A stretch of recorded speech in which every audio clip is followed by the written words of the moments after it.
Good evening students, this is Gaurav Sharma from the Mahakal tutorial Gwalior. आज जो है हमारा फोर्थ क्लास होने वाला है, चौथा नंबर का क्लास है। हमने बेसिक बेसिक ही चल रहा है, ये क्लास भी बेसिक ही रहेगा। हम धीरे धीरे सब कुछ सीखते कवर करते चल रहे हैं। तो आज जो है हम क्या पढ़ेंगे, आज हम पढ़ेंगे फ्रैक्शंस, रेशनल नंबर और डेसिमल नंबर्स। इसके बाद आएगा सिंप्लीफिकेशन। अभी बेसिक्स कंप्लीट कर लेते हैं, ठीक है? तो शुरू करते हैं। तो जय श्री महाकाल, जय माँ सरस्वती, और क्लास अपनी शुरू करते हैं। सबसे पहले फ्रैक्शन नंबर्स देखते हैं। तो डेफिनेशन को ना समझते हुए पहले मुझे देखें, और मैं जो बोल रहा हूँ उसको आप दिमाग में डालें कि क्या करना है और कैसे फ्रैक्शन पहचानते हैं, क्या फ्रैक्शन होता है। तो फ्रैक्शन मतलब कोई दो नंबर होंगे, ए और बी, कोई भी दो नंबर हो सकते हैं। वो दोनों नंबर एक डिवाइड के फॉर्म में लिखे हों, डिवाइड के फॉर्म में, यानी कि पी अपॉन क्यू बोलते हैं, या फिर ये बोल सकते हैं ए अपॉन बी। अब वो ए और बी जो दोनों है, इस तरीके से लिखा जाएगा, ए अपॉन में बी। तो दो नंबर होंगे ए अपॉन में बी, और वो दोनों के दोनों नंबर क्या होने चाहिए, होल नंबर होने चाहिए। होल नंबर मतलब अभी नहीं पढ़ा होल नंबर, तो आगे क्लास में पढ़ लेंगे होल नंबर। होल नंबर होते क्या है कि जीरो से शुरू होते हैं और सारे के सारे पॉजिटिव इंटीजर, जीरो से लेके सारे पॉजिटिव इंटीजर, 0 1 2 3 4 5 6 7 8 9 10 इनफाइनाइट तक, वो सारे के सारे क्या आ जाएंगे, होल नंबर। तो यहाँ पर ए और बी जो है वो दोनों होल नंबर हैं, और जो बी जो है यानी जो नीचे वाली वैल्यू है वो जीरो नहीं होनी चाहिए, ठीक है? तो इसी को क्या बोलते हैं, हम फ्रैक्शन नंबर्स बोलते हैं। तो देखो कुछ इस तरीके से हम फ्रैक्शन लिख सकते हैं। देखो नीचे लिखे हुए हैं 2/3। तो 2 यानी कि जो ऊपर वाला इसको मैं बोल सकता हूँ ए, और नीचे वाला बी। नीचे जो है वो जीरो नहीं होना चाहिए, ये दोनों के दोनों क्या होने चाहिए, होल नंबर। अब आगे देखते हैं क्या बोला गया, फ्रैक्शन इज एनी नंबर, वही लिखा है, कोई फ्रैक्शन कोई भी ऐसा नंबर हो सकता है जो कि इस तरीके से रेशियो के फॉर्म में लिखा जाए, उसी को क्या बोलते हैं, हम फ्रैक्शन नंबर्स बोलते हैं। तो यहाँ पर देखो 5/3, ये भी फ्रैक्शन में, हमारा 2/3 फ्रैक्शन में। अब समझने वाली बात क्या है कि ऊपर वाला जो नंबर होता है, ये जो इसको वेनकुलम बोलते हैं, बीच में जो डंडा लिखा हुआ है वेनकुलम, इसके ऊपर वाला जो नंबर है उसको हम बोलते हैं न्यूमिनेटर। ठीक है, ये ऊपर ध्यान रखना, ऊपर वाले को क्या बोलते हैं, न्यूमिनेटर, और नीचे वाले नंबर को क्या बोलते हैं, डिनोमिनेटर। ठीक है, न्यूमिनेटर अपॉन डिनोमिनेटर होता है। ठीक है, अब यहां पर देखो 2 3 4 5 6 7, ये सारे के सारे हमारे क्या है, पॉजिटिव इंटीजर्स, या यूं कहो कि होल नंबर, या फिर कह सकते हैं नेचुरल नंबर। तो पॉजिटिव वाले सारे नंबर है, इनको क्या मैं ये फ्रैक्शन के फॉर्म में हो सकते हैं, क्या फ्रैक्शन नंबर हो सकते हैं? तो हाँ, हो सकते हैं। क्यों हो सकते हैं? क्योंकि हमारी कंडीशन क्या थी कि बी जो है यानी नीचे वाला जो डिनोमिनेटर है वो जीरो नहीं होना चाहिए। तो इनमें वाई डिफॉल्ट वन ऑलरेडी है। कुछ इस तरीके से होगा, 2/1, 3/1, 4/1, 400/1, 200/1। ये सारे के सारे क्या है, मेरे फ्रैक्शन नंबर्स हैं। तो आई होप समझ गए होंगे फ्रैक्शन नंबर क्या होता है, कि डिवाइड के फॉर्म में लिखने को हम फ्रैक्शन नंबर्स बोलते हैं।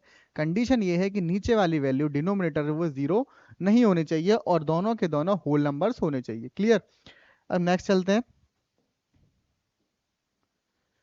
आई होप समझ गए होंगे फ्रैक्शंस क्या होते हैं। फ्रैक्शंस के टाइप ये याद कर लेना, बिल्कुल बेसिक क्वेश्चन है, आराम से आ सकते हैं पेपर में, कठिन नहीं है, लेकिन अगर आपको पता नहीं होगा कि क्या चीजें होती तो आप नहीं कर पाओगे। पहला आता है प्रॉपर फ्रैक्शन। प्रॉपर फ्रैक्शन की बात करते हैं तो प्रॉपर फ्रैक्शन में क्या होता है कि डिनोमिनेटर यानी नीचे वाली जो वैल्यू है वो हमेशा बड़ी होगी ऊपर वाले से, इसको बोलते हैं प्रॉपर फ्रैक्शन। यानी नीचे वाली वैल्यू जो है वो क्या हो गया, नीचे वाली वैल्यू जो है, कहाँ, अरे यार ये तो बहुत आगे निकल गया था। यहाँ है। नीचे वाली वैल्यू यानी डिनोमिनेटर जो है वो हमेशा बड़ा होगा ऊपर वाली से, इसको क्या बोलते हैं, हम प्रॉपर फ्रैक्शन बोलते हैं। सिंपल है कि डिनोमिनेटर जो है वो बड़ा है किससे, न्यूमिनेटर से, उसको क्या बोलते हैं हम, प्रॉपर फ्रैक्शन। नीचे वाली वैल्यू हमेशा बड़ी होगी। उसके बाद आता है इम्प्रॉपर फ्रैक्शन। इम्प्रॉपर फ्रैक्शन में क्या होगा कि नीचे वाली वैल्यू जो है यानी डिनोमिनेटर जो है वो छोटा होगा, और न्यूमिनेटर जो है वो बड़ा होगा, यानी ऊपर वाला बड़ा नीचे वाला छोटा। सिंपल याद करके रखना है। अब आता है मिक्स्ड फ्रैक्शन। मिक्स्ड फ्रैक्शन काफी देखने को मिलेगा आपको एग्जाम में। मिक्स्ड फ्रैक्शन जो है वो हमेशा इम्प्रॉपर फ्रैक्शन से मिक्स्ड फ्रैक्शन बनता है, या फिर इम्प्रॉपर से मिक्स्ड बनेगा, या फिर मिक्स्ड से हम इम्प्रॉपर बना सकते हैं। यानी कहने का मतलब क्या है कि इसको मैं सॉल्व करूंगा तो हमेशा ऊपर वाली वैल्यू हमेशा बड़ी आएगी। अगर मैं मिक्स्ड को प्रॉपर में बनाता हूँ, मिक्स्ड को मैं प्रॉपर बना सकता हूँ, लेकिन मिक्स्ड को इम्प्रॉपर बना सकता हूँ, मिक्स्ड को प्रॉपर नहीं बना सकता। यानी ये दोनों आपस में कन्वर्टेबल हैं, ये बना सकता है, और ये बना सकता है, दोनों आपस में कन्वर्टेबल है, ये इसका लेना देना है इससे, इन दोनों से। ये देखो ये हमारा क्या है, इम्प्रॉपर। अब मुझे इम्प्रॉपर से मिक्स्ड में कन्वर्ट करना है, तो कन्वर्ट करने का तरीका क्या है, सिंपल देख लेते हैं। इम्प्रॉपर से मिक्स्ड में, फॉर एग्जाम्पल ये 4 और 3 को ही मैं करके देखता हूँ। तो 4 और 3, तो मैंने डिवाइड में बताया था कि हमेशा डिनोमिनेटर से न्यूमिनेटर को डिवाइड किया जाता है। ठीक है, नीचे वाले से ऊपर वाले को हमेशा डिवाइड किया जाता है, तो ऊपर वाला अंदर रहेगा, तो कुछ इस तरीके से मैंने डिवाइड किया 3 से। तो 3 1 माइनस, और ये 1 कैरी। यहाँ पे चीजें मैंने बता चुकी थी पहले भी। इसको बोलते थे कि हम डिवीजर, ये हो गया डिविडेंट, और ये हो गया हमारा क्वोशेंट, ये हो गया हमारा रिमाइंडर। ठीक है, ये क्वोशेंट, ये डिविडेंट और ये डिवीजर। ठीक। अब इसको लिखने का तरीका क्या होता है, यहाँ पर इसी चीज से मैं कन्वर्ट करूंगा इसको। तो इसको कैसे लिख सकते हैं, यहाँ पर देखो बाहर जो लिखा जाएगा हमारे पास, यहाँ पर जो क्वोशेंट बच रहा होता है वो साइड में लिखा जाता है। क्लियर, तो 1 हमारा साइड में लिखा जा रहा था। नीचे जो हो रहेगा हमेशा डिवीजर रहता है, जिससे डिवाइड करते थे, तो नीचे कितना आएगा 3, यानी डिनोमिनेटर 3 हो गया। ऊपर न्यूमिनेटर में क्या आएगा, हमारा रिमाइंडर, जो भी कुछ बचा होता है वो रिमाइंडर ऊपर लिखा जाता है। तो देखो कन्वर्ट करने के बाद क्या बन गया, ये 4/3 क्या बन गया, 1 कंप्लीट 1/3। क्लियर। दूसरा देखते हैं एक और हम। अब देखते हैं हम 8/5 को कन्वर्ट करते हैं किसमें, मिक्स्ड में। तो 5 का डिवाइड मुझे किससे करना पड़ेगा, 8 में डिवाइड देना पड़ेगा। तो 5 1 जा 5, कैरी कितनी है हमारे पास 3। ठीक है, अब यहाँ पर देखा जाए तो मेरे पास रिमाइंडर क्या है, 3 है, क्वोशेंट क्या है, 1 है, और डिवीजर क्या है यहाँ पर 5 है। ठीक है, ये डिवीजर हो गया। अब ये तीनों की चीज जरूरत है, तो शुरुआत कहाँ से करनी है हमें, क्वोशेंट सबसे बाहर लिखा जाएगा क्वोशेंट, नीचे लिखा जाएगा डिवीजर, और ऊपर लिखा जाएगा क्या, रिमाइंडर। तो मेरा क्या बन गया, 5 कंप्लीट, सॉरी 1 कंप्लीट 3/5, यानी ये जो कन्वर्ट हो गया ये बना हमारा।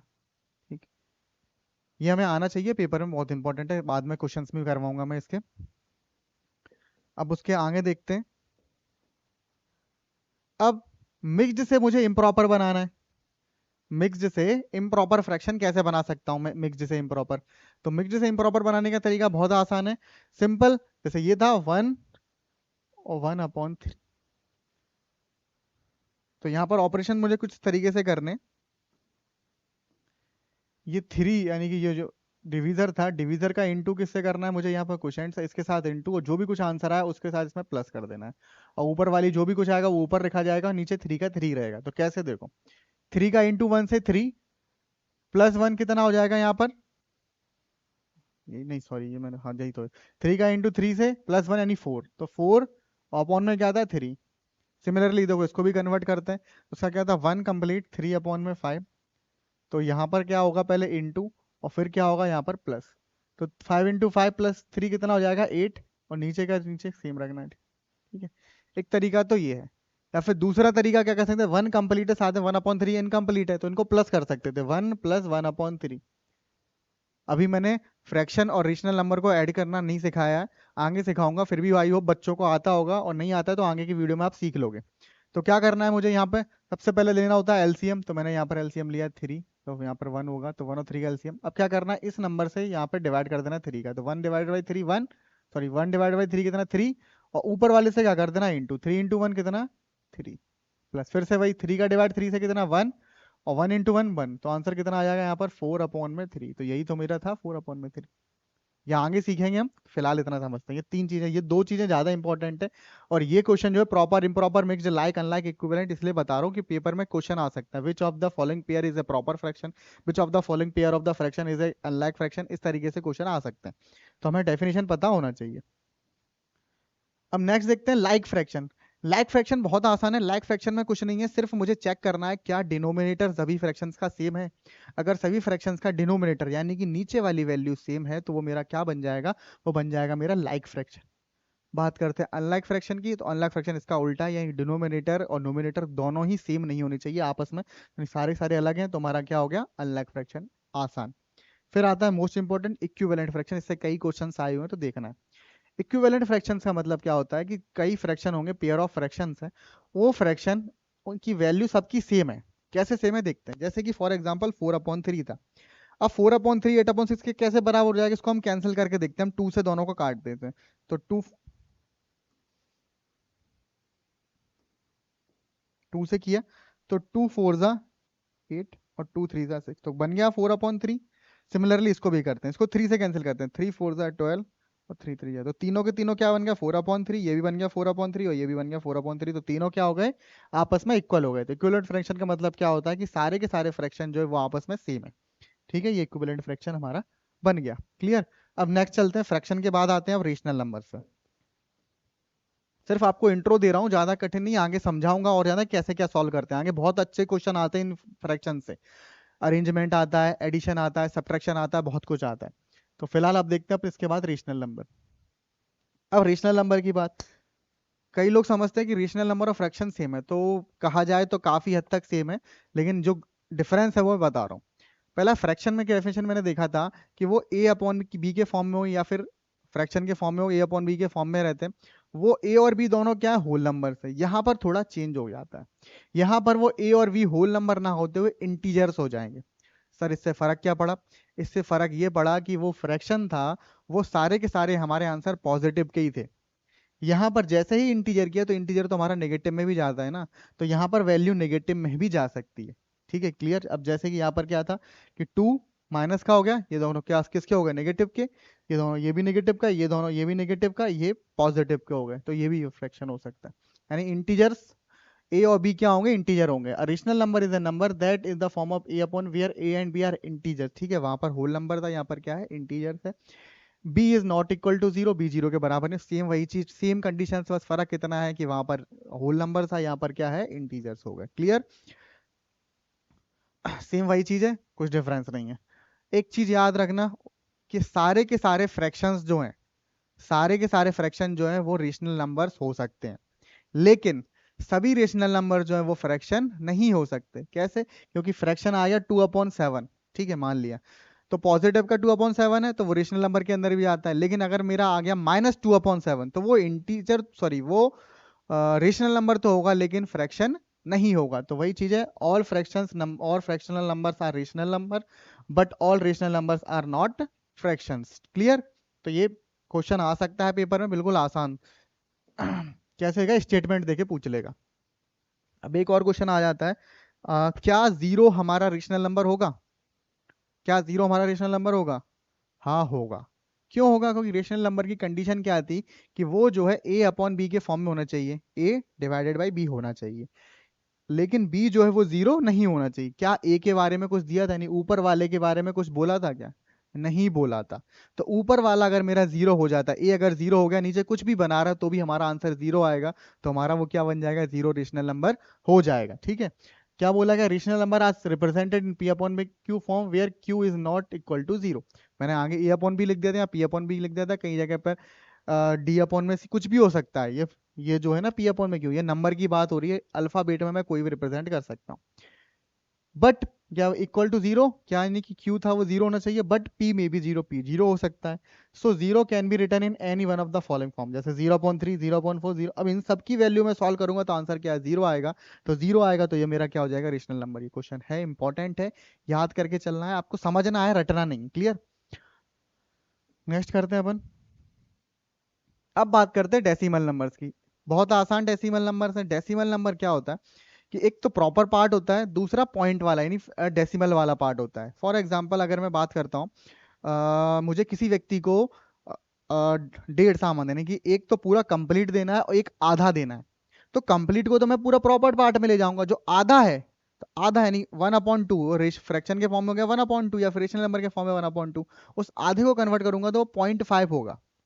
तो क्या हो जाएगा, 1 तो पूरा कंप्लीट है, साथ में 0.5 था, वो क्या आ जाएगा हमारा आधे में, तो उसको बोलते हैं कि हम डेसिमल नंबर्स। और उसको रिप्रेजेंट किस करते हैं, उस पॉइंट को डॉट से रिप्रेजेंट करते हैं, तो इसको डॉट को हम डेसिमल भी बोलते हैं और कई बार हम पॉइंट भी बोल देते हैं। A decimal number can be defined as the number whose whole number part, मैंने बोला था पूरा complete part, and the fractional part is separated by the decimal point. जो फ्रैक्शनल पार्ट है वो अलग पार्ट में सेपरेट हो गया, अभी समझाया था डिवाइड उसी तरीके से। द डॉट यानी ये पॉइंट दिख रहा है in decimal number is called a decimal point. इस पॉइंट को हम क्या बोलते हैं, डेसिमल पॉइंट बोलते हैं। लिखने के तरीके क्या है, कुछ इस तरीके से, 0.2, 10.32। तो 0.2 यहाँ पर जो जीरो दिख रहा है ना, ये मैंने कहा था होल नंबर पार्ट, ये हमारा कंप्लीट है लेकिन 0.2 कंप्लीट नहीं है, ये फ्रैक्शनल पार्ट है। 10 कंप्लीट है लेकिन 0.32 कंप्लीट नहीं है। तो इसी तरीके से रिप्रेजेंट करते हैं सारे के सारे, इनको क्या बोलते हैं हम, डेसिमल नंबर्स। आसान है, कोई जरूरत नहीं है इसको याद करने की, सिर्फ आपको समझना है कि होता क्या है। इसके आगे जो बताऊंगा वो इंपॉर्टेंट है। अब बात करते हैं कन्वर्जन्स। कन्वर्जन्स इंपॉर्टेंट है। अभी बेसिक कन्वर्जन्स बता रहा हूँ, डेसिमल के भी कई टाइप होते हैं, आगे के वीडियो में समझाए जाएंगे। टाइप से मतलब डेसिमल होगा, recurring decimal, non recurring decimal, terminating decimal, non terminating decimal, कई डेसिमल्स होते हैं। लेकिन अभी फिलहाल में हम बेसिक डेसिमल से कन्वर्ट कर रहे हैं फ्रैक्शनल फॉर्म में, बिल्कुल आसान तरीके। एक कोई एग्जांपल ले लेते हैं। फॉर एग्जांपल मैंने ले लिया 0.5, ठीक। मुझे इसको कन्वर्ट करना है फ्रैक्शनल पार्ट में, यानी फ्रैक्शनल पार्ट यानी कि किस फॉर्म में करना है, ए अपॉन बी के फॉर्म में कन्वर्ट करना है। ठीक है, तो कन्वर्ट कैसे करने का सबसे आसान तरीका है वही है, इंप्लीमेंट करना है। मुझे ये देखना है कि डेसिमल पार्ट में कितनी डिजिट्स हैं, सिर्फ मुझे देखना है डेसिमल पार्ट में कितनी डिजिट है। इस क्वेश्चन के हिसाब से डेसिमल पार्ट में मेरे पास कितनी डिजिट है, 1 डिजिट है, एक डिजिट है 5। तो कुछ नहीं करना, एक 5 लिखना है, जो भी कुछ पूरा नंबर था वो। डेसिमल पार्ट के बाद जितनी डिजिट है उतने 10 की पावर लगा देना है। तो 10 की पावर 1 कितना होता है, 10। तो आंसर कितना आ जाएगा मेरा 5/10। इसको और सॉल्व करेंगे तो कितना आ जाएगा 1/2। तो मेरा 0.5 कन्वर्ट होके क्या बन गया, 1/2। सिंपल था। एक दो क्वेश्चन और देखते हैं, एक और देखते हैं। फॉर एग्जाम्पल मैं करता हूँ 2.25 को कन्वर्ट। क्लियर। तो अब क्या चेक करना है कि डेसिमल पार्ट कितने डिजिट है, डेसिमल पार्ट में 2 डिजिट है। पूरे पहले पूरा का पूरा नंबर लिख दो 225। डेसिमल पार्ट में कितनी डिजिट्स हैं, 2। तो 10 की पावर 2 कितना हो जाएगा, 100। या फिर ये मान लो कि जितनी पॉइंट के बाद डिजिट्स हैं उतने मुझे जीरो लगाना है यहाँ पर। ठीक है, तो 10 की पावर 2 कितना, 100। बस अब इसको सॉल्व कर लो। इसको सॉल्व कर सकते हैं तो 25 का टेबल आता है तो अच्छी बात है, नहीं आता है तो 5 से करना पड़ेगा। तो मुझे 25 का टेबल आता है, 25 से कटा है तो ये 4 हो जाएगा, और ये 25 से कटा तो ये 9 हो जाएगा। तो 9/4 कंप्लीट हो जाए। क्लियर। या फिर 25 से काटना चाहते हो तो धीरे धीरे पहले 25 से काटते, सॉरी 5 से कैंसिल करते हैं, फिर दोबारा 5 से कैंसिल करते हो तो आसानी से हो जाता है। ठीक है, कैंसिल करना आना चाहिए। एक और क्वेश्चन देख लेते हैं। फॉर एग्जाम्पल मैं देख लेता हूँ 3.32। क्लियर। अब मुझे क्या करना है, डेसिमल पार्ट में देखना है कितने डिजिट्स हैं। डेसिमल पार्ट में कितने डिजिट हैं, 2 डिजिट है। तो पूरा का पूरा लिखो, 2 डिजिट है तो 1 और 0 0। अगर 3 डिजिट होते तो कितना आता है, 1000। यानी फॉर एग्जाम्पल यहाँ पे जीरो जीरो नहीं है, चलो मान लेता हूँ 4 और होता है। ठीक है, तो 4 और एक जीरो में और बढ़ा देता। क्लियर, समझ रहे हो क्या कहना चाह रहा हूँ मैं। तो अभी तो फिलहाल इतना ही हम करते हैं, ये हो गया। अब इसको मुझे करना है कैंसिल। तो कैंसिल कर सकते हैं, तो ये 4 से कैंसिल करना चाहो तो 4 से कैंसिल हो सकता है, नहीं आ रहा तो पहले 2 से करो फिर 4 से करो। ये टास्क तुम्हारा कैंसिल करना। ठीक है बच्चों, तुम इसको कैंसिल करना। ठीक है, पहले करना है 2 से कैंसिल करना है, फिर उसके बाद और एक बार कैंसिल होगा वो 4 से कैंसिल करना है, फिर आंसर आ जाएगा हमारा। ठीक है, बहुत आसान था। अब नेक्स्ट और देखते हैं, कन्वर्जन। और ठीक है, ये बेसिक वाले तो आपको आने चाहिए। अब आता है फ्रैक्शन से डेसिमल कन्वर्ट करना। अभी मैंने क्या सीखा था, अभी एक एग्जांपल लिया था, 0.5 को मैंने कन्वर्ट किया था 1/2 में। अब मुझे इन्वर्स करना है कि 1/2 को कन्वर्ट करना है 0.5 में। होगा ना, कन्वर्ट ही तो हुआ है, कुछ चेंज तो हुआ नहीं है। तो वो कैसे करते हैं, तो कन्वर्ट करने का तरीका कैसे है। तो मैं 1/2 को ही कैंसिल करता हूँ। 1/2 से मुझे किस में लाना है, डेसिमल पार्ट में ए पॉइंट बी लेके आना है। तो कुछ नहीं करना, मुझे डिवाइड करना है। तो डिवाइड के लिए मैंने क्या बताया था, हमेशा डिनोमिनेटर से न्यूमिनेटर को डिवाइड किया जाता है, नहीं 2 से मुझे 1 को डिवाइड करना है। अब देखते हैं क्या 2 के टेबल में 1 आता है, नहीं आता। अब नहीं आता तो नेक्स्ट वैल्यू लेते थे, नेक्स्ट डिजिट लेते थे, लेकिन 1 के बाद तो यहाँ पर कोई डिजिट है ही नहीं। तो मुझे डिजिट रखनी पड़ेगी। उसको रखने के लिए क्या करना पड़ता है, यहाँ पर एक जीरो लगा के एक पॉइंट लगाना पड़ेगा। जैसे ही यहाँ पॉइंट लगाऊंगा एक पॉइंट या जीरो बढ़ेगा। अभी क्या था, पॉइंट के बाद जितनी डिजिट उतने जीरो। उसी तरीके से यहाँ पर पॉइंट लगाया तो मैंने एक जीरो बढ़ा लिया। क्लियर, एक जीरो। अब चेक करूंगा क्या 2 के टेबल में 10 आता है, हाँ आता है। कितने टाइम्स, 5 टाइम्स। तो 2 5 और ये 10, और ये कैंसिल कर दिया, 0 0 रिमाइंडर। तो मेरा कन्वर्ट क्या हो गया, 0.5। तो मैंने 1/2 को किस में कन्वर्ट कर लिया, 0.5 में। हो गया आसानी से, सिर्फ डिवाइड करना है आपको। क्लियर। एक और क्वेश्चन करके देखते हैं, अब की बार में ले लेता हूं मैं 4/3। चलो देखते हैं ये कैसे हो सकता है। ये वाला देख लें, ये उसमें जाएगा रिकरिंग में, कटेगा ही नहीं ये। चलो अभी नहीं लेता क्योंकि तुम परेशान हो जाओगे। चलो 5/2 ले लेता हूँ। ठीक है, रिकरिंग बारे में बताओ क्या करना है। 2 का डिवाइड मुझे 5 से करना है, तो 2 डिवाइडेड बाई 5। चेक करते हैं क्या 2 के टेबल में 5 आता है, नहीं आता। तो क्या करेंगे, इससे पहले क्या देखते हैं, 2 के टेबल में 4 आता है। तो 2 2 टाइम्स 4, 1 आ गया। अब क्या 2 के टेबल में 1 आता है, नहीं आता, सेम यही आ गया। तो मुझे क्या करना है, यहाँ पर पॉइंट लगाना और एक यहाँ पे जीरो लगा देना है। 2 5 टाइम्स 10, ये माइनस कैंसिल। तो मेरा आंसर कितना बन गया, 5/2। आसान है। एक और करके देखते हैं, अब की बार में 7/4 करके देखते हैं। ठीक है, 7 का डिवाइड 4 से करते हैं, देखते हैं इसका आंसर क्या आता है। तो 4 को मैं डिवाइड मारता हूँ 7 से। ठीक है, यहाँ पर लगा 4 1 जा 4, बचा कितना यहाँ पर 3, पॉइंट लगाया कितना आ गया 0। अब 4 का टेबल पढ़ते हैं, कितना 4 7 जा 28, बचा कितना 2। अब देखो, अब यहाँ पर 2 आ गया एक टाइम्स। क्या ये 4 के टेबल में 2 आता है? नहीं आता। तो अब मैं सर मुझे फिर से एक पॉइंट लगा के 0 लगाना पड़ेगा। अब रिक्वायरमेंट नहीं है मुझे यहाँ पर, अब मैं यहाँ पर 0 लगा सकता हूँ, लेकिन मुझे पॉइंट लगाने की जरूरत नहीं है। अगर मान लो मेरा 20 से भी काम नहीं चल रहा होता, एक और 0 की रिक्वायरमेंट पड़ रही होती, तो मैं यहाँ पर एक 0 और बढ़ाता, पॉइंट नहीं बढ़ाता, एक 0 और बढ़ाता। अभी मेरा काम बन जाएगा 20 से, तो मैं कर लूंगा।